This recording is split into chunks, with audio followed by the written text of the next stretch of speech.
PDD percentage depth dose, इसके बारे में ये क्या होता है ये आपको बताया जा चुका है, इसका फॉर्मूला एक्सप्लेन कर दिया है और साथ ही साथ फॉर्मूले को हम फैंटम के अंदर किस तरीके से क्या क्या चीज़ें बताती है फॉर्मूले में वो भी हमने कल बताया था। इसके अलावा PDD कर्व भी बताया था। PDD कर्व में मैंने कल ये बताया था कि जो Dmax है वो सबसे ज़्यादा इम्पॉर्टेंट चीज़ है, ठीक है। परसेंटेज डेप्थ डोज का सबसे इम्पॉर्टेंट पार्ट है आपका Dmax, ठीक है। तो ये जो PDD कर्व था ये हमने प्लॉट किया था डोज के परसेंटेज और जो डेप्थ है पेशेंट की बॉडी में, ट्यूमर की जो डेप्थ है जहाँ पर मैक्सिमम डोज पहुँच रही है वो डेप्थ थी, और इसके बीच में जब हमने ये ग्राफ प्लॉट किया था तो इस तरीके से निकल के आया था। इसमें ये सरफेस वाला रीजन था, देन बिल्डअप रीजन था, उसके बाद Dmax आया था, उसके बाद फॉल ऑफ रीजन आपका था। तो आज थोड़ा सा इसको और अधिक जानेंगे। अब देखिए जो टॉपिक है आपका Dmax, तो वो मैंने कहा बहुत इंपॉर्टेंट है, तो इसका नोट्स देख लेते हैं। Dmax क्या है? It is the depth in the patient और वाटर फैंटम। वाटर फैंटम की हमने बात क्यों की है? क्योंकि वाटर फैंटम मैंने कल बताया था कि एक टिश्यू इक्विवेलेंट मटेरियल होता है जिस पर हम डेप्थ डोज जो डोज है उसका कैलकुलेशन करते हैं। So it is the depth, Dmax is the depth in the patient और water phantom at which the maximum dose occurs, ठीक है। चाहे हम कितनी भी मेगावोल्ट की बीम दे रहे हैं कैंसर को किल करने के लिए, हर एक मेगावोल्ट बीम की जो एनर्जी होती है वो अलग अलग होगी और उसकी जो किस डेप्थ पर वो मैक्सिमम पड़ेगी वो भी अलग अलग होगा, ठीक है। For mega voltage photon beam, ठीक, हम इमेजिंग में किसको यूज़ कर रहे हैं? किलो वोल्टेज को यूज़ कर रहे हैं, और थेरेपी में मेगा वोल्टेज बीम को यूज़ कर रहे हैं। तो for mega voltage photon beam the dose is usually low. कहाँ पर होती है कम? एट द सरफेस, ठीक है। ये जब पेशेंट की बॉडी में टकराएगा, इस जगह पर जब रेडिएशंस टकराई, कौन सी वाली रेडिएशन टकराई? मेगा वोल्ट वाली जो रेडिएशंस टकराई जब पेशेंट की बॉडी पे, तो सरफेस पर वो कम लगेंगी। और क्यों कम लगेंगी? क्योंकि उनकी एनर्जी इतनी ज़्यादा है, बहुत ज़्यादा मेगा वोल्ट में एनर्जी है, तो ये पेनिट्रेट कर जाएंगी, ठीक है, डेप्थ में चली जाएंगी, पेनिट्रेट करेंगी और मैक्सिमम क्या करेंगी? पेनिट्रेट कर जाएंगी। तो सरफेस पे जो रेडिएशन की डोज होगी वो क्या होगी? कम होगी कंपैरेटिव टू इमेजिंग, ठीक है।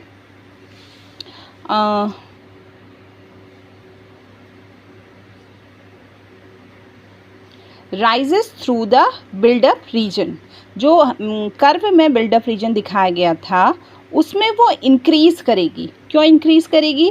क्योंकि इधर क्या हो रहा है? सरफेस पर कम पड़ रहा है, देन उसके बाद इंट्रैक्शन हो जा रहा है, इंट्रैक्शन में आपके सेकेंडरी इलेक्ट्रॉन्स बन रहे हैं। बिल्डअप रीजन, इलेक्ट्रॉन बिल्डअप यही तो होता है, उसमें सेकेंडरी इलेक्ट्रॉन बनते हैं। सेकेंडरी इलेक्ट्रॉन फर्दर अपनी जो एनर्जी है उसको ट्रांसफ़र करते हैं, जो नेक्स्ट वाले लेयर्स हैं वहाँ पर वो अपनी एनर्जी ट्रांसफ़र करते चले जाते हैं। तो ये क्या बनेगा? बीच का बिल्डअप रीजन बनेगा। और बिल्डअप रीजन कहाँ तक बनेगा?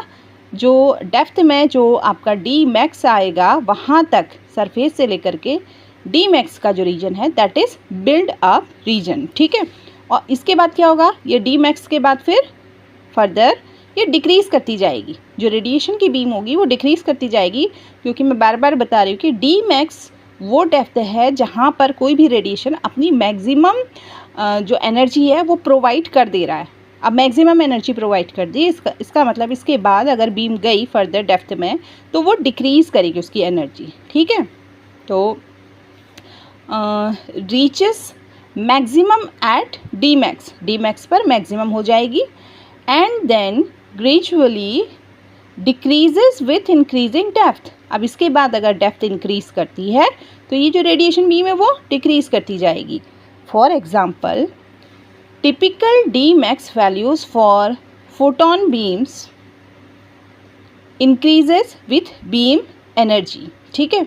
तो जो Dmax वैल्यू मैंने बताया था, जैसे जैसे हम एनर्जी को इंक्रीज़ करेंगे, मेगा वोल्टेज जो बीम है उसको एनर्जी को हम इंक्रीज़ करते जाएंगे, वो जो डेप्थ Dmax है वो भी इंक्रीज़ होते जाएगा। इसके लिए यहाँ पर एक चार्ट है, जैसे कि बीम है आपकी कोबाल्ट 60, इसकी जो अप्रॉक्सीमेट Dmax है वो 0.5 सेंटीमीटर है, ठीक है।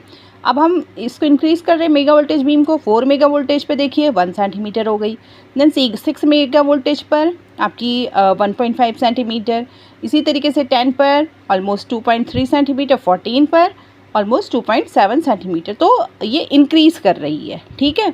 जो मेगा वोल्टेज बीम है उसके डी मैक्स क्या कर रहा है, इंक्रीज़ कर रहा है जैसे जैसे हम बीम की एनर्जी को इंक्रीज़ करेंगे।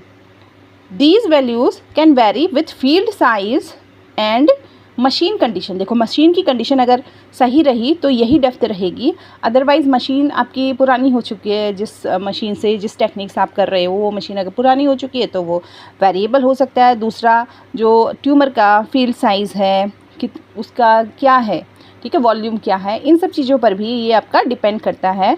वो किस में पढ़ेंगे आप, फैक्टर्स अफेक्टिंग पीडीडी में।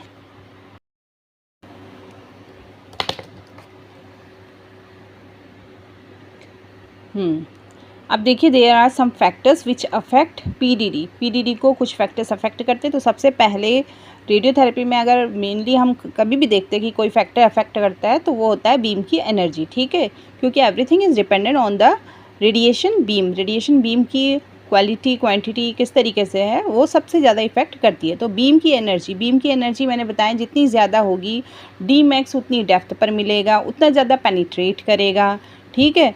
तो higher photon energy generally gives higher PDD at a given depth, ठीक है। पीडीडी 100% कहाँ पर मिलेगा आपको, डी मैक्स पर मिलेगा। Higher energy has greater penetrating power, ठीक है, and D max generally becomes deeper as energy increases.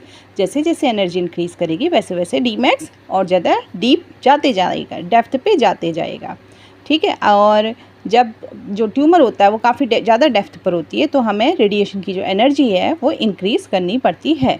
Depth second factor है depth. After D max PDD generally decreases eight depth increases. ये आपका इसमें आपको जो कर्व था, कर्व से भी निकल के आया था कि डी मैक्स के बाद जो है डोज डिक्रीज़ करेगी, जैसे जैसे डेप्थ बढ़ती जाएगी वैसे वैसे डोज डिक्रीज़ करती जाएगी, उसे ही हमने फॉल ऑफ रीजन बोला था।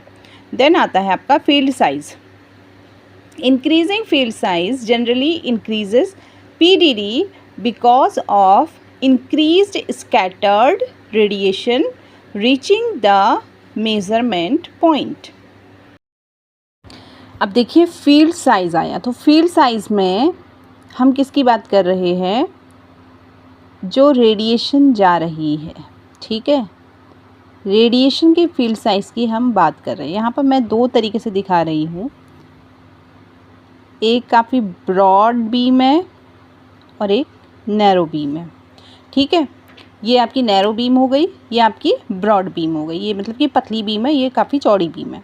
तो जब ये डेप्थ पे जाएगी, सरफेस है, सरफेस से जब ये डेप्थ में जाएगी तो आप देखिए इसको इंटरेक्शन करने के लिए कम जगह है इसके पास, ठीक है, कम एरिया में ये इंटरेक्शन करेगी जो सेंट्रल एक्सिस है, ठीक है, कम एरिया में इंटरेक्शन कर रही है तो इसका पीडीडी भी क्या होगा, सुपरफिशियल, मतलब कि जल्दी आ जाएगा। इसका जो डी मैक्स है वो जल्दी ही आ जाएगा। लेकिन यहाँ देखिए आप, जब ये ब्रॉड हो गई, जो बीम है वो अगर ब्रॉड हो गई तो ये क्या करेगी, इसमें ज़्यादा स्कैटर्ड रेडिएशंस होंगे, ज़्यादा बिल्डअप रीजन होगा, ठीक है। ज़्यादा बिल्डअप रीजन होने की वजह से सेकेंडरी इलेक्ट्रॉन्स बने हैं, उससे ज़्यादा बिल्डअप रीजन होगा। ज़्यादा बिल्डअप रीजन की वजह से क्या होगा कि डी मैक्स भी ज़्यादा देर से आएगा, मतलब कि ज़्यादा डेप्थ पर जा कर के डी मैक्स आएगा।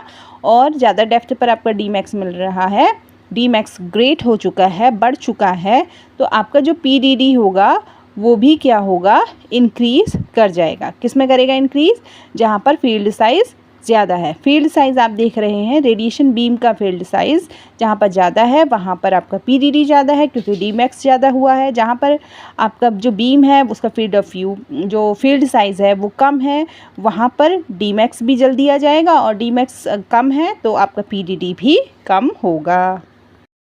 और एक फोर्थ फैक्टर है SSD, source to surface distance. हम यहाँ पर सोर्स टू इमेज डिस्टेंस नहीं बोल रहे हैं, हम यहाँ क्या बोल रहे हैं, source to surface distance. Surface क्यों बोला, क्योंकि चाहे हम फैंटम पे यूज़ करें या फिर पेशेंट की बॉडी पे यूज़ करें तो वहाँ पर आपको एक सरफेस देखने को मिलता है। So it is called source to surface distance. यहाँ पर क्या होता है, increasing SSD generally increases PDD at a given depth because the inverse square effect over the depth interval is reduced.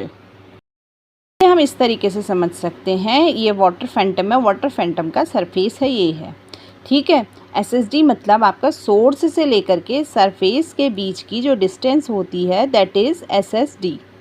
ये क्या है आपका SSD है, ठीक है।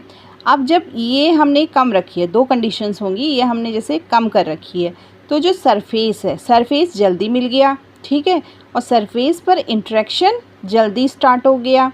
सरफेस पे जल्दी इंटरेक्शन स्टार्ट हुआ तो डी मैक्स भी आपको जल्दी मिल जाएगा, मतलब कि जो है आपको जल्दी डेप्थ पर आपको डी मैक्स मिल जाएगा। वहीं सेकंड कंडीशन में आप इसी तरीके का एक सेकंड डायग्राम बना सकते हैं जिसमें आप SSD और ज़्यादा कर लेंगे, ठीक है। SSD को आप इतना और इंक्रीज़ कर लेंगे और अब आपका फैंटम जो है इस जगह से स्टार्ट हो जाएगा, इस पॉइंट से आपका फैंटम स्टार्ट हो जाएगा, ये बनाएंगे, ठीक है।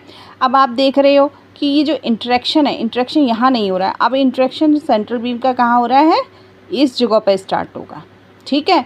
जो डी मैक्स आपको यहाँ पर मिल रहा था, अब डी मैक्स कहाँ मिलने लगेगा, इस जगह पर मिलने लगेगा।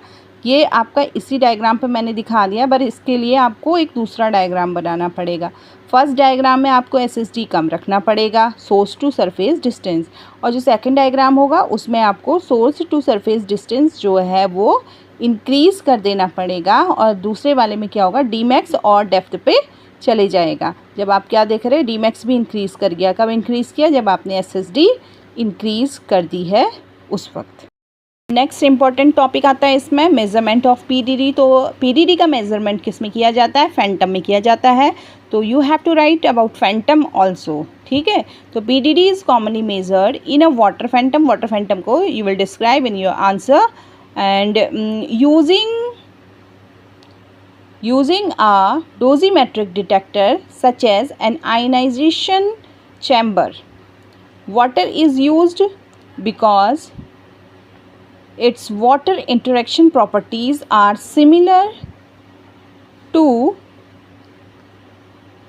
soft tissues, ठीक है। तो ये थोड़ा सा मेरे को मोबाइल से मैं इसको बना रही हूँ तो थोड़ा सा प्रॉब्लम आ रही है, इसलिए थोड़ा सा मैं स्लो बता रही हूँ आपको, ठीक है। तो ये जो है हम मेज़रमेंट किस में करते हैं, फैंटम में करते हैं, और वाटर फैंटम को आपको डिस्क्राइब करना पड़ेगा। उसके बाद वाटर फैंटम के बाद ये किस में भेजा जाएगा, डोजीमीटर डिटेक्टर में भेजा जाएगा डिटेक्शन के लिए कि कितनी रेडिएशन लगी है, तो वो उसमें आयनाइजेशन चैम्बर, तो आयनाइजेशन चैम्बर को भी आपको डिस्क्राइब करना पड़ सकता है, ठीक है। तो measurements are made along the central axis of beam at different depth। ये बहुत इम्पॉर्टेंट चीज़ है कि PDD में हम जो सेंट्रल एक्सिस की बीम है, बीम का जो सेंट्रल एक्सिस है, केवल उसका हम मेज़रमेंट करते हैं, ठीक है। डेप्थ पे वो वाली डोज कितनी पड़ी है हम उसका मेज़रमेंट करते हैं, तो ये एक इसका ड्रॉबैक भी बनता है कि हम केवल सेंट्रल एक्सिस को ले रहे हैं, ठीक। अभी इसका क्लिनिकल इम्पोर्टेंस हम देख लेते हैं। तो क्लिनिकल इम्पोर्टेंस देखो बहुत ज़्यादा है। क्लिनिकल इम्पोर्टेंस क्या है कि PDD is important because it describes the penetrating ability of a photon beam, कि कितना ज़्यादा डेप्थ तक वो जा सकती है, ठीक है, वो मेज़रमेंट हम करते हैं। It helps determine the dose delivered at various और डिफरेंट डेप्थ, ठीक, कि अलग अलग डेप्थ पर कितनी % जो है रेडिएशन की बीम लगी, कैसे पता लगेगा, हम फार्मूला के ऊपर सारी चीज़ों को लिखेंगे। जैसे फार्मूला मैंने बताया था, क्या था, PDD is equal to DD upon DD max, ठीक है, इंटू 100।